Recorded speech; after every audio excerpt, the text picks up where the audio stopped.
사랑하는 성도님들, 오늘은 성숙과 결실의 달 10월 네 번째 주일로 이렇게 예배를 드리고 있습니다. 우리 교회 예배당에서 이렇게 예배 드리시는 분들이나 또 유튜브 실시간 예배를 통해서 예배를 드리시는 분들이나 우리 주님의 이름으로 사랑하고 환영합니다. 예, 옆에 계신 분들에게 오늘은 기도로 하나님의 인도하심을 받으십시다. 이렇게 한번 나누겠습니다. 기도로 하나님의 인도하심을 받으십시다. 예, 사랑하는 성도님들, 강단에 이렇게 아름답고 향기로운 국화꽃이 이렇게 헌화되어 있습니다. 국화꽃 하면 누가 떠오르시나요? 국화꽃. 국화꽃 하면은 이상용 장로님이 떠오르시잖아요. 그죠? 꽃을 좋아하는 남자. 꽃을 사랑하는 남자. 장로님이 떠올라요. 그리고 국화꽃 하면은 떠오르는 시인이 있습니다. 누군가요? 예, 미당 서정주라고 하는 시인이죠. 국화 옆에서 한 송이 국화꽃을 피우기 위해 수적쇠는 봄부터 그렇게 울었나 보다. 그렇게 얘기를 합니다. 한 송이 국화꽃을 피우기 위해서 천둥은 구름 속에서 그렇게 울었나 보다. 그렇게 얘기를 하고 있습니다. 국화꽃은 이 지조를 상징하는 꽃이잖아요. 그죠? 가을에 꽃을 핍니다. 모질고 모진 겨울의 그 한파를 경험하고 또 덥다라고 하는 무덥디 무더운 여름을 지내고 나서 가을에 이렇게 아름답고 향기로운 꽃을 이렇게 피워요. 여러 가지 고난과 역경을 극복하고 이렇게 꽃을 피우는 거죠. 서정주 시인의 국화 옆에서라고 했을 때 이 국화를 인생에다가 비유를 합니다. 우리 인생도 그렇잖아요. 그죠? 수많은 사람들을 만나고 수많은 환경들을 만나요. 그죠? 사랑을 배우고 또 미움을 배우고 또 행복을 배우고 불행을 배우고 아픔을 배우고 또 기쁨을 배우고 또 눈물을 배우고 또 감격을 배우고 여러 가지 다양한 인생의 상황 속에서 희로애락을 경험하고 우리는 그렇게 늙어갑니다. 또한 하나님의 부르심 때까지 우리는 그러한 상황들을 계속해서 겪게 되는 거죠. 그래서 우리의 인생길을 야곱이 뭐라고 비유했던가요? 나그네 길이라고 얘기를 했습니다. 나그네 길이라고 얘기를 하면서 그 나그네 길을 어떻게 보냈다고 얘기를 하느냐면 험악한 세월을 보냈다라고 얘기를 합니다. 그런데 야곱은요, 하나님을 만나고 하나님을 알게 되고 하나님께 기도했던 사람이에요. 그죠? 그래서 그가 비록 그의 나그네 인생길 험악한 세월을 보냈지만 하나님의 인도하심을 받는 그런 역사를 이루었던 인물인 거죠. 야곱은 이스라엘이라고 하는 이름으로 우리 하나님께서 계명을 해 주셨습니다. 약속 성취의 인물로다가 그렇게 살라고 하셨다는 거죠. 인생은요, 누구를 만나고 누구의 인도하심을 받느냐에 따라서 얼마든지 인생 이력과 인생 역사가 새롭게 쓰여질 수가 있습니다. 우리의 인생에 있어 최대의 축복, 최대의 행복은 뭡니까? 우리가 예수님을 만났고 또 예수님을 알게 되었다는 겁니다. 왜 그렇습니까? 예수님은 우리의 인생길을 축복해 주시며 우리의 인생이 끝날 때까지 함께 해주신다고 했고 또한 우리의 인생길을 인도하신다라고 했다는 겁니다. 그래서 예수님이 하나님을 믿으니 나를 믿으라고 했어요. 왜 그렇습니까? 예수님께서 길이요 진리요 생명이라고 말씀하셨습니다. 결국 길이요 진리요 생명이신 예수님을 만난다고 하는 것, 또한 예수님을 우리가 바라보면서 예수님의 이름을 붙들고 기도한다라고 하는 것은요, 결국 하나님께로 나아가는 그런 인생의 여정길이 될 수가 있다는 거예요. 예수님은요, 정말 우리 인생길을 인도하신다라고 약속을 하셨습니다. 우리가 그 약속을 믿고 믿음으로 나아가 기도하는 것, 그게 성도의 본분이고 성도가 생활하는 신앙생활이라는 겁니다. 사랑하는 성도, 약속하신 대로다가 우리가 주님의 이름을 붙들고 기도로 나아가서 우리 하나님의 인도하심을 받는 그런 놀랍고 축복이 있는 인생의 이력서를 만들어갈 수 있는 우리 하나님 백성들 될 수 있기를 주님으로 축원드립니다. 예, 오늘은 기도로 우리 하나님의 인도하심을 받는다라고 하는 내용으로 말씀을 나누고자 합니다. 다윗이 이제 하나님의 인도하심을 따라서 이스라엘의 통일 왕국의 왕이 되었습니다. 통일 왕국의 왕이 되어서 수많은 나라들의 주목을 받는 사람이 되었다는 거예요.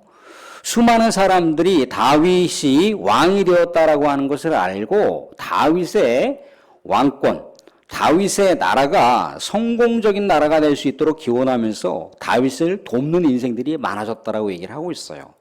다윗은 더구나 많은 아들들을 두고 있었습니다. 고대 사회에서의 많은 아들들을 두었다라고 하는 것은 왕권을 든든하게 할 수 있는 기반을 마련하는데 최적에 적합한 존재를 뒀다라고 볼 수가 있다는 겁니다.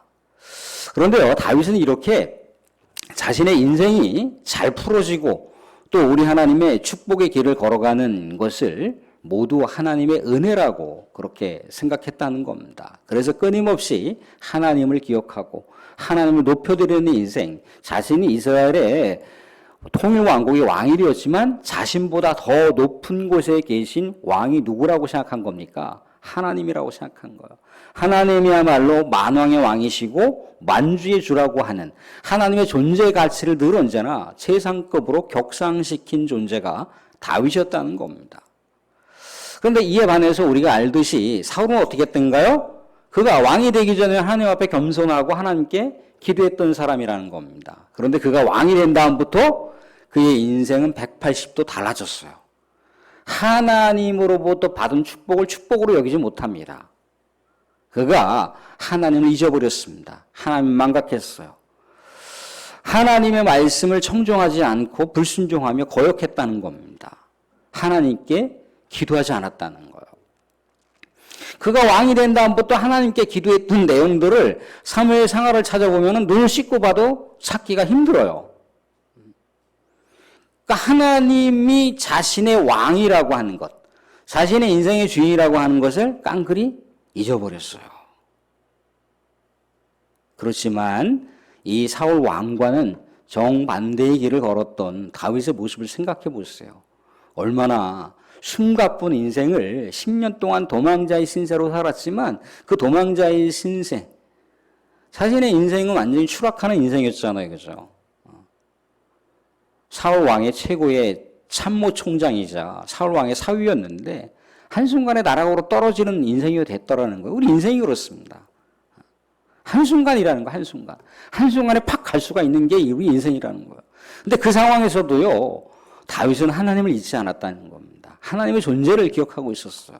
그래서 늘 언제나 기도로 우리 하나님 앞에 나아갔다는 겁니다. 기도는 하나님의 존재를 높여드리는 거예요. 하나님, 나는 하나님 아니면 못 살아요. 하나님이 나의 절대적인 존재입니다. 하나님이 계셔야, 하나님이 역사하셔야 난 살 수 있는 존재입니다. 라고 우리 하나님의 존재를, 가치를 높여드리는 거예요.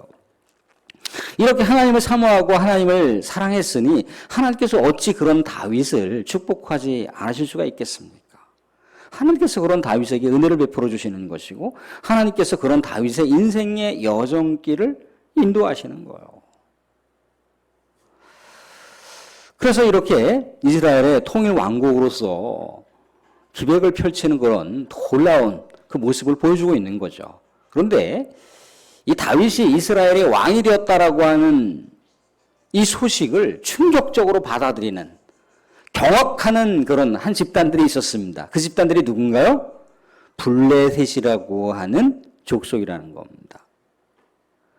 근데 블레셋이라고 하는 족속이 그저 그렇게 단순하게 다윗이 이스라엘의 왕이 되었대, 이 놀랄 만한 일 아니야? 뭐 그런 정도가 아니라는 거예요. 왜 그렇습니까? 블레셋의 다윗이 망명생활을 할 때 사울에게 쫓김을 다해서 도망자의 신세가 되어서 블레셋으로 다 망명할 때가 있었다는 거예요. 근데 망명 조건이 뭐냐면 블레셋의 왕에게 생명을 바쳐 충성을 하겠다라고 하는 약속이 있어야만 그의 목숨을 구할 수가 있었던 거예요. 한마디로 말하자면 블레셋의 신하로서 충성 서약한 다윗이 갑자기 뜬금없이 블레셋의 숙적이라고 일컬어지는 이스라엘의 왕이 되었다라고 하는 소식은 경악할 만한 소식인 거죠. 왜? 신하로서 지금 주인이라고 일컬어지는 블레셋 왕에게 이러저러 이렇게 해서 이스라엘이 왕이 되었습니다라고 하는 그런 내용을 전가해 줘야 되는 거거든요. 통보를 해줘야 되는 거잖아요. 그죠? 그런데 그런 아무런 소식 없이 이스라엘의 왕이 되었다라고 하는 것은요, 군용을 이탈한 거예요. 다윗은요, 이 블레셋의 용병이에요, 용병. 용병 신하란 말이죠. 용병 신하로서 군용을 왜 이탈했는지에 대해서 보고를 해줘야 되는데, 보고를 안 했던 거예요. 그래서 오늘 말씀 가운데 17절 말씀을 보시면 이런 얘기가 나와 있잖아요. 17절 말씀 한번 보실까요? 이렇게 나와 있습니다. 이스라엘이 다윗에게 기름을 부어 이스라엘 왕으로 삼았다 함을 블레셋 사람들이 듣고 블레셋 사람들이 다윗을 찾으러 다 올라오매. 다윗을 찾으러 온 거예요. 다윗을 찾으러 온 거 뭡니까? 다윗에게 뭔가 경고하고 다윗에게 뭔가 징계를 내리겠다라고 하는 의도잖아요. 그죠? 왜 보고 없이 탈영을 해서 이스라엘의 왕이 되었어! 라고 지금 뭔가 징계를 하겠다라고 이 르바임 골짜기에 블레셋 군대가 떼거지로 좀 몰려와 있는 거예요. 엄청난 대군이 몰려와 있습니다. 다윗은 과연 어떻게 해야 될까요? 이 엄청난 대군의 블레셋 군대하고 상대를 하려면 이 전면전으로는 불가능하지 않습니까? 그죠? 그래서 어떻게 했던가요? 하나님께 엎드려서 기도하는 방법을 취한 거예요. 늘 언제나 그가 그렇게 해왔듯이. 근데 우리가 이전에 있었던 사울왕을 한번 보세요. 그의 종말이 올 때까지, 그가 운명할 때까지 하나님 앞에 부복하여 엎드려 기도하는 내용이 없다는 거예요. 그런데 다윗은 이런 순간순간 상황마다 하나님께 기도를 했고 하나님의 인도하심을 받았다는 거예요. 이 블레셋과의 전쟁은 결국 기도함을 통해서 어떤 전쟁이 되는 건가요? 이스라엘과 블레셋 간의 전쟁, 다윗과 블레셋 왕과의 전쟁이 아니라 하나님과 블레셋 신과의 전쟁이 되어버린 거예요. 한마디로 말하자면 하나님의 전쟁이 되는 거예요. 기도하는 순간 인간의 전쟁이 아니라 신의 전쟁이 되어버렸다는 거죠. 하나님이 어떻게 하셨다고 하던가요? 인도하신다고 얘기했지 않습니까? 그죠? 19절 보시면 다윗이 여호와께 여쭈어 이르되 내가 블레셋 사람에게로 올라가리이까 여호와께서 그들을 내 손에 넘기시겠나이까 하니 여호와께서 다윗에게 말씀하시되 올라가라 내가 반드시 블레셋 사람을 내 손에 넘기리라. 하나님의 전쟁이 되었다는 거. 하나님께서 전쟁 가운데 승리하셨다는 겁니다. 승리 있게 하시겠다라고 하는 거예요. 기도를 통해서 하나님의 인도하심을 받는 놀라운 역사적인 광경을 우리가 말씀 가운데 보고 있다는 겁니다. 그래서 그 지역을 뭐라고 했던가요? 승리하고 나서 바알 브라심이라고 했다는 거. 하나님께서 이 전쟁을 승리하시고 이 블레셋 사람들을 흩어버리셨다는 거예요. 그래서 말씀드린 대로다가 하나님께 기도하는 순간 이 전쟁이 하나님의 전쟁이 되었다라고 했지 않습니까? 그죠? 그래서 21절에 거기서 블레셋 사람들이 그들의 우상을 버렸으므로 다윗과 그의 부하들이 치우니라. 결국 하나님께서 블레셋 신을 이겼다라고 하는 이 전쟁은 하나님의 전쟁이었고 하나님께서 승리하셨다라고 하는 놀라운 승전보를 이렇게 이 말씀 가운데 기록하고 있다는 거예요. 그런데 이 블레셋은요, 한 번의 전쟁 패배로 다 끝나지 않았던 것 같습니다. 더 많은 대군을 몰고 르바임 골짜기로 몰려왔어요. 이 르바임 골짜기는 어떤 골짜기냐면 우리나라로 얘기하자면 38선에 해당하는 지역이라는 거예요. 그러니까 북이스라엘 북쪽과 남쪽 지파의 그 정중앙 가운데 있는 지역이 르바임 골짜기예요. 이 르바임 골짜기를 만약에 블레셋이 점령을 했다. 그럼 이스라엘은 한순간에 두 동강 날 수가 있다는 겁니다. 그래서 이 르바임 골짜기는 어떻게 해서든지 사수를 해야 되는 거예요. 그런데 또다시 엄청난 대군이 몰려왔고 이 대군이 몰려온 전쟁에서 블레셋 사람들도 이전처럼 패배하지 않으리라고 하는 결사항전의 자세로다가 이 전쟁 가운데 참여하지 않았겠습니까? 근데 이 전쟁은 평야에서의 전쟁이란 말이죠. 전쟁이 전면전으로 이루어지게 되면 끝나는 전쟁인 거예요. 이 골짜기를 넘어서 평야 지역으로 가게 되면 이 전쟁은 이스라엘에게 패배를 안겨줄 수밖에 없는 전쟁이었다는 겁니다. 그런데 다윗은요, 한 번의 전쟁 승리로 교만하지 않았다는 겁니다. 다시 하나님께 엎드리는 거예요. 23절을 보시면 23절, 24절을 한번 같이 한번 읽어보겠습니다. 23절, 24절 같이 한번 읽겠습니다. 같이 시작. 다윗이 여호와께 여쭈니 이르시되 올라가지 말고 그들 뒤에 돌아서 뽕나무 숲을 맞은편에서 그들을 기습하되 뽕나무 꼭대기에서 걸음 걷는 소리가 들리거든 곧 공격하라. 그때 여호와가 너보다 앞서 나아가서 블레셋 군대를 치리라 하신지라. 이해는 뭡니까? 전면전으로는 불가능하다라고 하는 거 하나님께서 다 해석해 주시는 거예요. 어떻게 하라는 건가요? 뒤에서 기습하라고 하고 있습니다.